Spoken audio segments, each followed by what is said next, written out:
Assalamualaikum warahmatullahi wabarakatuh.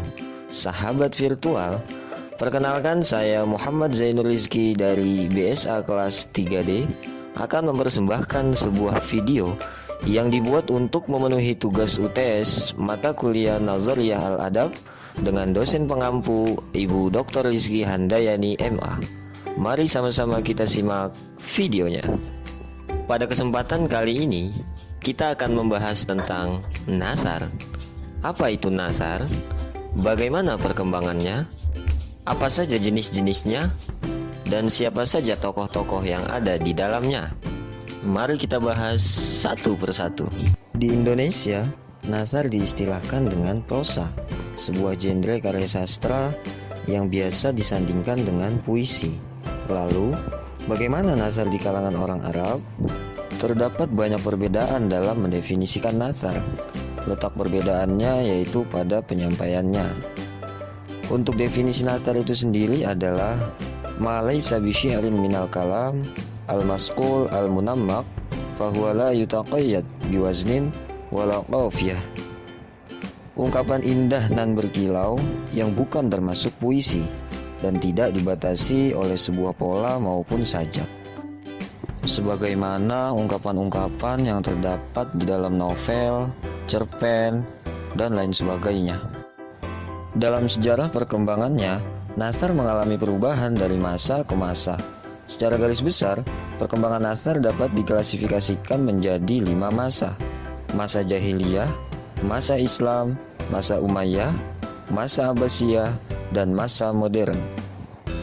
Pada masa jahiliyah, nazar yang berkembang adalah khutbah atau pidato, tosail atau surat-surat, amsal atau peribahasa, dan hikam atau kata-kata bijak. Pada masa ini, nazar dibuat dengan bahasa yang singkat, padat, dan tepat sasaran.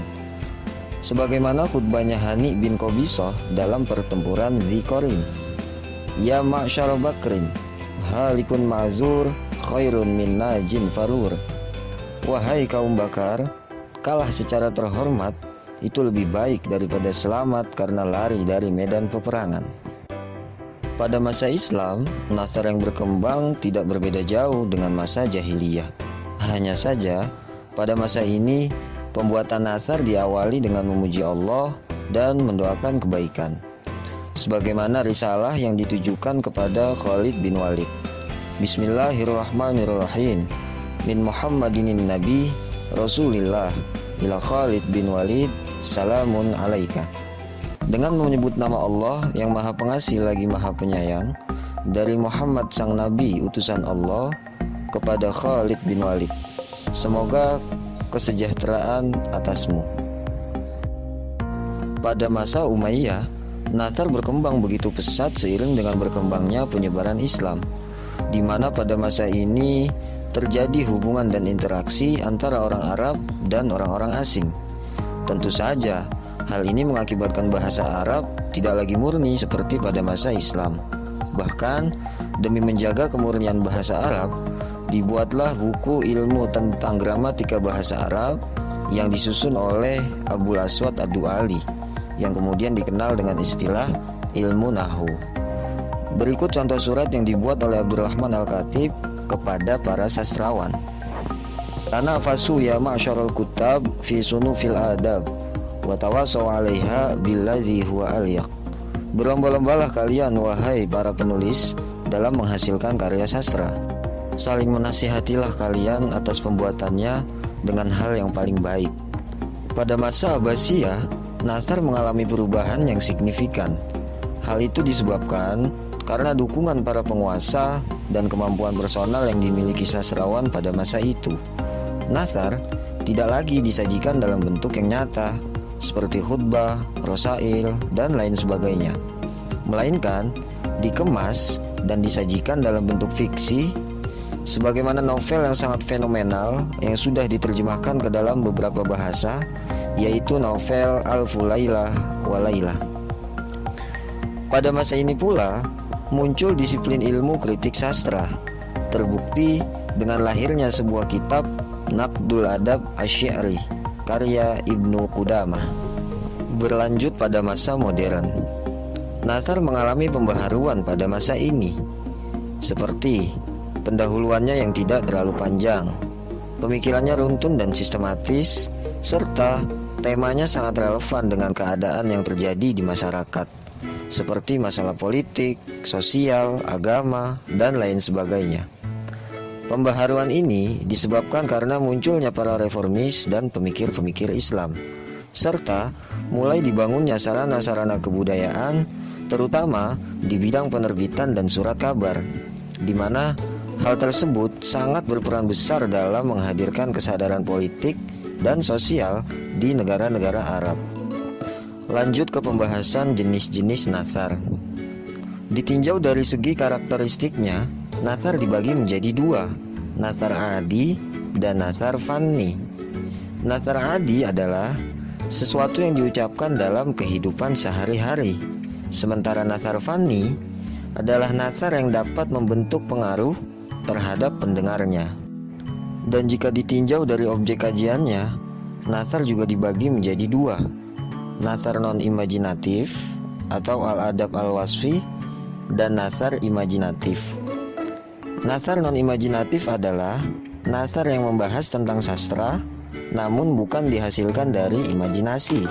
Sedangkan natsar non-imajinatif itu terbagi lagi menjadi tiga, tarikhul adab, sejarah sastra, nazariyatul adab, teori sastra, dan naqdul adab, kritik sastra. Sementara natsar imajinatif adalah natsar yang berbentuk fiksi atau rekaan yang dihasilkan dari imajinasi, di mana bobot imajinasinya itu lebih banyak bila dibandingkan dengan cerita yang ada di dalam biografi, autobiografi, atau sejarah yang berdasarkan fakta. Dalam sastra Arab, baik modern maupun klasik, membagi natsar imajinatif ke dalam tiga genre, riwayah atau novel, uksusiyah atau novelet, dan masrohiyah atau drama. Riwayah atau novel adalah cerita berbentuk prosa dalam ukuran yang sangat luas, alur dan temanya kompleks, karakternya banyak, serta suasana dan settingnya beragam. Novel itu sendiri terbagi menjadi tiga bagian, novel percintaan, petualangan, dan novel fantasi. Novel percintaan adalah novel yang melibatkan peranan wanita dan pria dengan seimbang, bahkan terkadang saling melebihi dan mendominasi. Sebagaimana riwayah Laila Majnun yang ditulis oleh Syekh Nizami. Sedangkan novel petualangan adalah novel yang menceritakan tentang petualangan dan sedikit sekali melibatkan peranan wanita karena tokoh-tokohnya didominasi oleh para kaum pria. Contoh dari novel ini adalah novel Auladu Harotina karya Najib Mahfud. Novel fantasi adalah novel yang berbicara tentang hal-hal yang tidak realistis dan serba tidak mungkin. Jenis novel ini lebih mengedepankan ide, konsep, empiris, dan hukum pengalaman sehari-hari. Contoh novel seperti ini adalah At-Tawabi waz-Zawabi karya Syahid Al-Andalusi, Kalilah wa Dimnah karya Ibnu Al-Muqaffa, dan Risalah Al-Ghufran karya Abul A'la Al-Ma'ari. Berlanjut pada pembahasan uksusoh atau novelet. Uksusoh adalah cerita berbentuk prosa yang panjangnya antara novel dan cerpen. Jika ketebalan novel itu 200 halaman dan cerpen itu 5-15 halaman, maka novelet itu sekitar 60-100 halaman. Sementara cerpen adalah cerita berbentuk prosa yang relatif pendek. Batasan pendeknya, ada yang mengatakan dapat diselesaikan hanya dengan sekali dudukan. Ada pula yang mengatakan karena tokohnya sedikit, plot dan settingannya terbatas, tidak beragam dan tidak kompleks. Sebagaimana contoh cerpen Madrasah Al-Mughaffilin karya Taufik Al-Hakim. Lanjut ke pembahasan masrohiyah atau drama. Masrohiyah adalah sebuah karya sastra yang mengungkap cerita melalui dialog para tokohnya. Ada tiga hal yang dapat menentukan apakah ini termasuk kategori masrohiyah atau tidak. Yang pertama, adanya dialog antar tokoh. Yang kedua, tidak dinikmati lewat pembacaan, melainkan pementasan.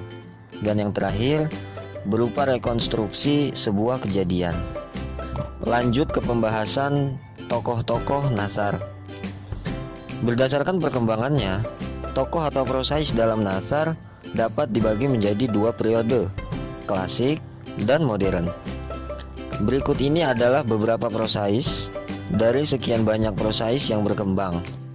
Pada masa klasik, prosais yang berkembang diantaranya adalah Ibnu al-Muqaffa dengan karyanya Qalilah wa Dimna, Abu Osman Amr al-Jahiz dengan karyanya Al-Bukhala dan Al-Hayawan. Kemudian Abu Abdullah bin Abdus al-Jashayari dengan cerita berbingkainya yang fenomenal, yaitu Al-Fulailah wa Lailah. Sementara pada periode modern, prosais yang berkembang diantaranya adalah Husain Haikal berhasil membuat novel Zainab yang sangat diakui oleh para kritikus barat. Selanjutnya adalah Taufik Al-Hakim dengan karyanya Audatur Ruh pada tahun 1932. Dilanjutkan dengan Thaha Hussein yang dijuluki sebagai Bapak Sastra Arab, telah menulis sebuah karya sastra yang berjudul Al-Ayyam yang masih digemari sampai dengan abad ini. Sahabat virtual, demikianlah video singkat yang membahas tentang Natsar. Semoga bermanfaat, semoga mudah dipahami. Terima kasih atas segala perhatian, mohon maaf atas segala kesalahan. Sampai berjumpa di lain kesempatan. Wassalamualaikum warahmatullahi wabarakatuh.